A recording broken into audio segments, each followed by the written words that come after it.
दुनियार सबुठारु शक्तिशाली तेल संगठन ओपेक आज एक बड़ शक्त धक्का देइछि। संयुक्त अरब एमिरेट्स बा यूएई जी एही कोर्ट रे जड़े प्रमुख सदस्य थिले से आसंता मे 1 तारिख निजको एही गोष्ठी अलग करने को घोषणा करिछि। किंतु यूएई एभली निष्पत्ति काहेकि नेला, सऊदी अरब सह यार संपर्क में कौन फाट पड़ी, चलतु जानिबा। विषय वस्तु को गभीर भाव में बुझिबा पई पूर्वरु जानिबाकु हेबो ओपेक कौन। 1960 मसीह गठित यह संगठन विश्वर अशोधित तेल रप्तानी को नियंत्रण करे। जदि तेल दर कमी जाए ओपेक देश माने उत्पादन कमाई दियंती, जहाद्वारा दर पुणी बढ़ी जाए। यूएई 1967 मसीह यार सदस्य रही। ओपेक मध्य सऊदी अरब और इराक पर यूएई हूँ तृतीय बृहत्तम उत्पादनकारी। तेणु यूएई बाहरी जीवा माने ओपेक निजर शक्तिशाली बाहु हराइबा सह समान। यूएई कहीं विरक्त, यार मुख्य कारण होची कोटा बा सीमा। यूएई निजर तेल उत्पादन क्षमता बढ़ाइबा पाई कोटी कोटी डॉलर निवेश करिछि। सेमाने प्रतिदिन 50 लाख बा 5 मिलियन बैरेल तेल उत्पादन करने को चाहते। किंतु ओपेक नियम अनुजाई दर नियंत्रण करने पाई सदस्य देश मानक कम तेल उत्पादन करने को पड़ी थाए। यूएई अनुभव करुछि जे सेमानकर क्षमता थाई मध्य सेमाने लाभ करि पारु नाहंती। चलिथिबा ईरान इजराइल युद्ध मध्य यूएई निजर अर्थनीति को सुरक्षित करने को चाहूँगी। सेमाने अधिक तेल बिक्री करी निजर आर्थिक रिजर्व बढ़ाइबा को योजना करुछंती।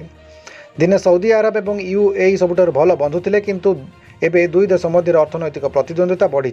सऊदी अरब क्राउन प्रिंस मोहम्मद बिन सलमान विजन 2030 एवं यूएई शेख मोहम्मद बिन जायद मध्य एबे एशियार सबुठारु बड़ बिजनेस हब होगापी लड़ाई चली। यूएई चाहूँगी स्वाधीन भाव में निष्पत्ति नेबाकू, जो सऊदी बा ओपेक कौनसी हस्तक्षेप नथिबो। यही खबर आसिबा परे तेल बजार रे हलचल सृष्टि होइछि। जदि यूएई सीमाहीन भाव में तेल उत्पादन करे तेबे बजार तेलर परिमाण बढ़िबो। सप्लाई बढ़िले दर कमिबार संभावना रही। ओपेक प्लस अंत रूस और सऊदी अरब मध्य थिबा एही मेंट एबे दुर्बल हो जाइछि। अन्य देश माने मध्य ओपेक छाड़िबाकू चिंता करि पारंती। यूएई रो एही पदक्षेप दर्शाउछि जे एबे अमेरिका फास्ट भली नेशनल इंटरेस्ट फास्ट नीति चली। तेलर राजनीति एबे बदलिबाकू जाउछि। सबु देश एबे जेनेरेशन नेक्स्ट एनर्जी एवं रिन्यूएबल एनर्जी आड़क मध्य गति करुछंती। यूएई चाहूँगी पृथ्वी तेल चाहिदा शेष हेबा पूर्वरु तेलर चाहिदा शेष होगा पूर्व से सबुठारु अधिक लाभ कमाई नियंतु। मे 1 तारिख पर विश्व तेल बजार रे एक नुआ जुग आरंभ हेबो। यूएई रो एही साहसिक निष्पत्ति सफल हेबो ना सऊदी अरब सह संपर्क खराब करिबो ताहा समय ही कहबो। दक्षिण एशियार राजनीति और शक्ति क्षेत्र में एबे एक बड़ परिवर्तन देखा मिली। भारत और पाकिस्तान पर बांग्लादेश एबे दुनियार सही स्वतंत्र न्यूक्लियर क्लब रे सामिल होइछि, जेउठी परमाणु शक्ति साहाय्य विद्युत उत्पादन करा जाए। बांग्लादेश प्रथम पारमाणविक केन्द्र विद्युत केन्द्र रूपपुर ठारे इंधन भरिबा प्रक्रिया आरंभ करिछि। यह केवल एक विद्युत प्रकल्प नुहे, बरं बांग्लादेशर आत्मनिर्भरशीलतार प्रतीक। रूपपुर पारमाणविक प्रकल्पर स्वप्न आजिर नुहे। रूपपुर पारमाणविक प्रकल्पर स्वप्न आजिर नुहे। यार परिकल्पना 1960 दशक करा, किंतु विभिन्न राजनीतिक कारण यह अटकी। प्रधानमंत्री शेख हसीना नेतृत्व में यह प्रकल्प नुआ जीवन पाइथिला। पाबना जिलार पद्मा नदी कूल अवस्थित रूपपुर और एठारे 2टी यूनिट रही। यह प्रत्येक 1200 मेगावाट विद्युत उत्पादन करेंगे, अर्थात मोट 2400 मेगावाट उत्पादन करेंगे। रूपर पारमाणविक संस्था रोस्टम यह निर्माण करुछि। निकटरे रूस रु प्रथम पर्यायर यूरेनियम बांग्लादेश रे पहुंची और यही यूरेनियम होउछि प्लांटर हृदय। यही इंधन को अति कड़ा सुरक्षा मध्य प्लांट को अणा जाइछि। एबे रिएक्टर माध्यम रे यही इंधन भरिबा प्रक्रिया बा फ्यूएल लोडिंग काम आरंभ होइछि। इंधन भरिबा परे विभिन्न वैषयिक परीक्षा करा जिवो। जदि सब ठीक रहे तेबे चलित वर्ष शेष सुधा एठारु विद्युत उत्पादन आरंभ होई जातीय ग्रिड को पठा जिवो।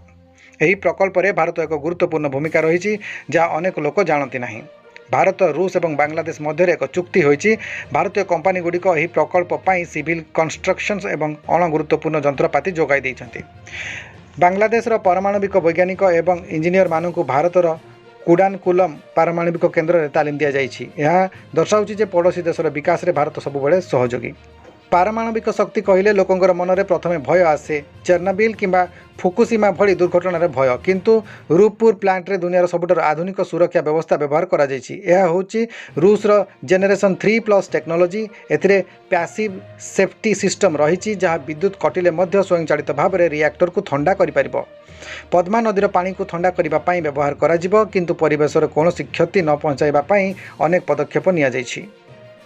ବାଂଲାଦେଶ ଏବେ ଏକ ବଢ଼ୁଥିବା ଅର୍ଥନୀତି। ସେଠାରେ ଶିଳ୍ପାୟନ ପାଇଁ ପ୍ରଚୁର ବିଦ୍ୟୁତ୍ ଦରକାର। କୋଇଲା କିମ୍ବା ଗ୍ୟାସ୍ ତୁଳନାରେ ପାରମାଣବିକ ଶକ୍ତି ଦୀର୍ଘକାଳୀନ ଭାବରେ ଶସ୍ତା ହେବ।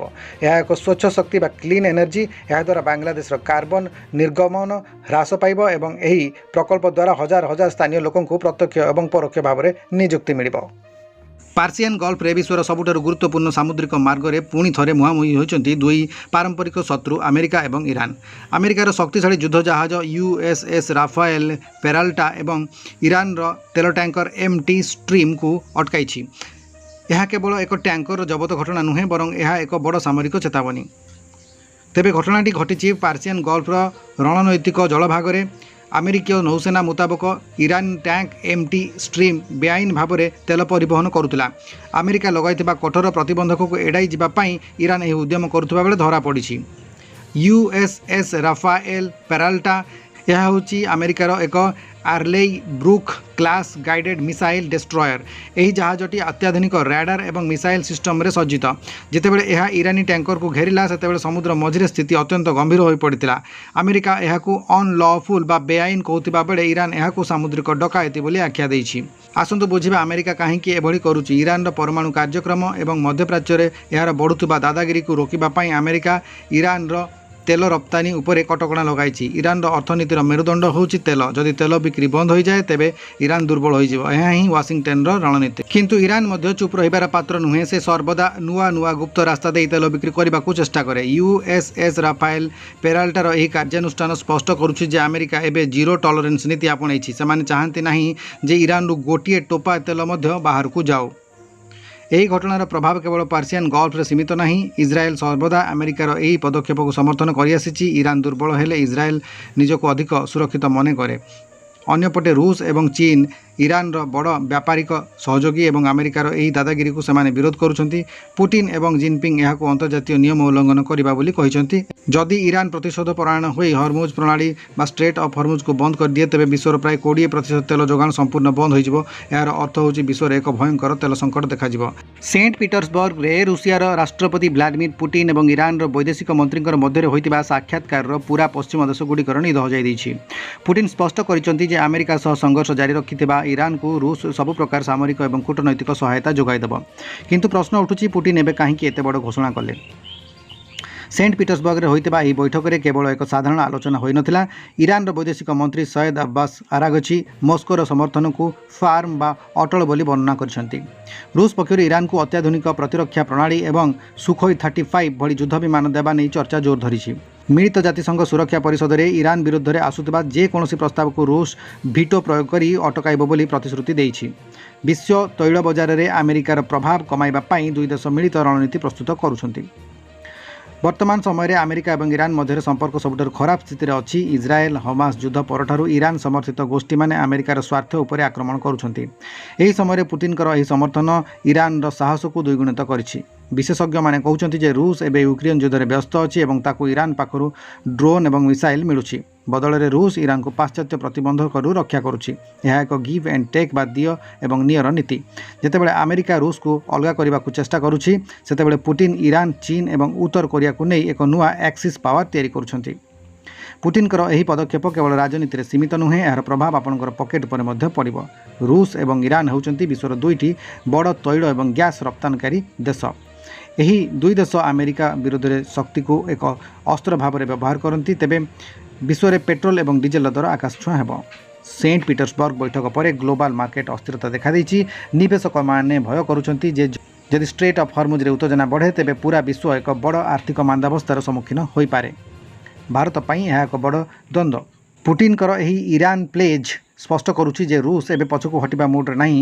ପଶ୍ଚିମା ଦେଶଗୁଡ଼ିକ ଯେତେ ପ୍ରତିବନ୍ଧକ ଲଗାଇଲେ ମଧ୍ୟ ପୁଟିନ ନୂଆ ବନ୍ଧୁ ଖୋଜିବାରେ ସଫଳ ହେଉଛନ୍ତି। ଆଗାମୀ ଦିନରେ ଏହି ବନ୍ଧୁତ୍ୱ ଯୁଦ୍ଧକୁ ରୋକିବ ନା ଯୁଦ୍ଧକୁ ନିୟନ୍ତ୍ରଣ କରିବ, ତାହା ଦେଖିବାକୁ ବାକି ରହିଲା।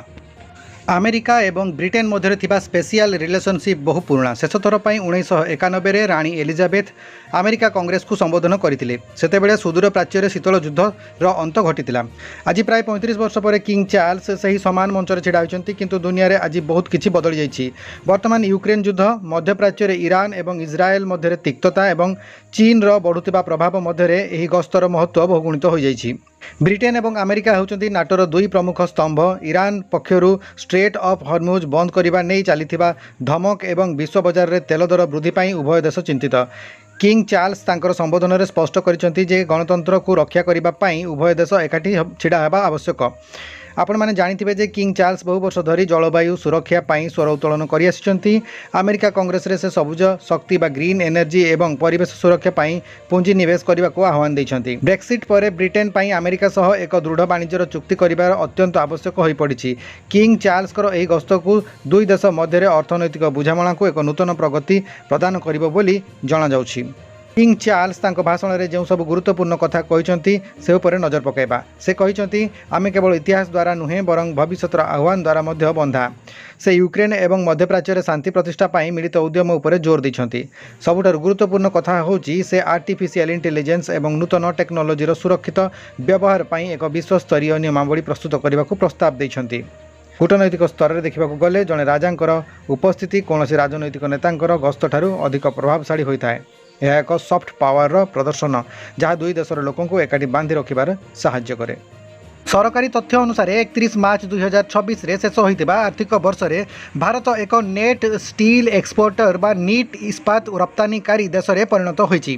भारत केवल स्टील तैयारी करू नाही बरं पूरा दुनिया को एबे भारतीय इस्पात बिक्री करुछि। रप्तानी रे प्राय 36% अभूतपूर्व वृद्धि घटिछि। चलित आर्थिक वर्ष रे भारतर फिनिश्ड स्टील रप्तानी 6.6 मिलियन मेट्रिक टन रे पहुंचिछि। गत वर्ष तुलन में यह 35.9% अधिक। यार अर्थ होउछि भारत जेतिकी स्टील विदेशरू आमदानी करुला ताठारू यथेष्ट अधिक स्टील एवं विदेश को रप्तानी करुछि। यूरोप मध्यप्राच्य एवं दक्षिण पूर्व एशियार देशगुड़िक एवं चीन परिवर्ते भारतीय स्टील पर भरोसा करुछन्ति। यह केवल एक संख्या नुहे बरं भारतर मैन्युफैक्चरिंग शक्तिर एक बड़ प्रमाण। भारत हठात किभଳି एते बड़ रप्तानकारी होइगला यह पछरे तीनोटी मुख्य कारण रही। गोटे होउछि भारत सरकार प्रोडक्शन लिंक्ड इंसेंटिव बा PALI योजना स्टील कंपनी गुड़ी को अधिक उत्पादन पाई उत्साहित करिछि। अन्य पक्षरे भारतीय इस्पात कारखाना गुड़िक एते अत्याधुनिक टेक्नोलोजी व्यवहार करुछन्ति जहा फल आमर स्टील गुणवत्ता बढ़ी एवं मूल्य कमिछि। चीन घरोई चाहिदा बढ़िबा एवं रूस यूक्रेन युद्ध जोगु विश्व बजार रे जो शून्य स्थान सृष्टि होइतला ताहाकु भारत अति चतुरतार सह पूरण करि पारिछि। एबे युद्धर नुआ क्षेत्र हेउछि महाआकाश बा स्पेस। यूरोपर सबुठारु शक्तिशाली अर्थनीति जर्मनी एक एभली घोषणा करिछि जे जहा सारा विश्व को चकित कर दैछि। जर्मनी निजर प्रतिरक्षा बजेट रु 35 बिलियन यूरो व्यय करी एक बृहत मिलिटरी स्पेस प्रोग्राम आरंभ करने जाउछि। यह केवल किसी सैटेलाइट पठाइबा नुहे बरं महाआकाश रे निजर सामरिक दापट बढ़ाइबा पाई मध्य एक बड़ पदक्षेप। आजिर दुनिया रे GPS इंटरनेट एवं सामरिक जोगाजोग संपूर्ण भाव में सैटेलाइट उपर निर्भरशील। जदि कौन शत्रु देश यही सैटेलाइट को ध्वंस कर दिए तेबे पूरा देश अंधकार को चलीजिवो। जर्मनी एबे एभली टेक्नोलोजी प्रस्तुत करुछि जहाँ शत्रु पक्षर आक्रमणरू निज सैटेलाइट को रक्षा करि पारिबो। जर्मनी चाहूँगी जे तार बैंकिंग सिस्टम एवं पावर ग्रिड जेपरी सुरक्षित रुहे सेथिपाई महाआकाशरू नजर रखिबा निहाती आवश्यक। यह एक गुप्त एजेंडा होइतै पारे किंतु प्रतिरक्षा विशेषज्ञर मतरे जर्मनी शत्रुर सैटेलाइट को निष्क्रिय करिबार क्षमता मध्य हासिल करने को चाहूँगी। जर्मनीर एही घोषणा रे एक शब्द बारंबार व्यवहार करा जायछि ताहा रहिछि यूरोपियन ऑटोनॉमी।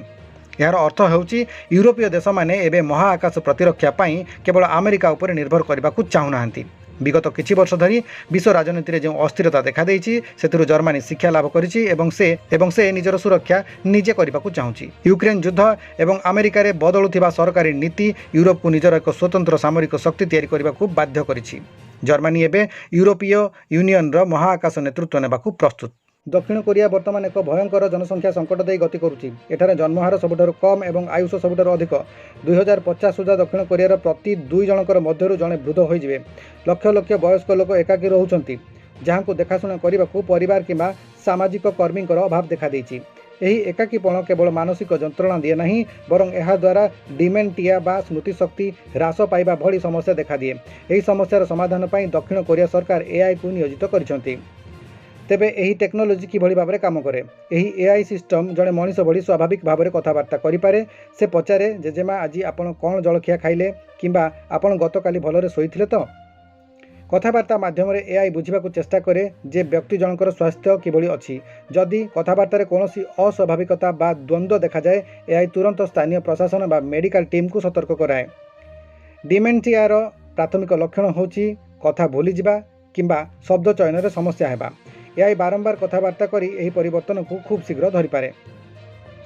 दक्षिण कोरियार अनेक वृद्ध वृद्धा कहती जे यही एआई कॉल सेमानकर पई एक बड़ सहारा पालटिछि। अनेक समय से सारा दिन काहा सह कथा होई पारंती नहीं एवं एआई सेमानंकु गुरुत्व देउथबार अनुभव करती।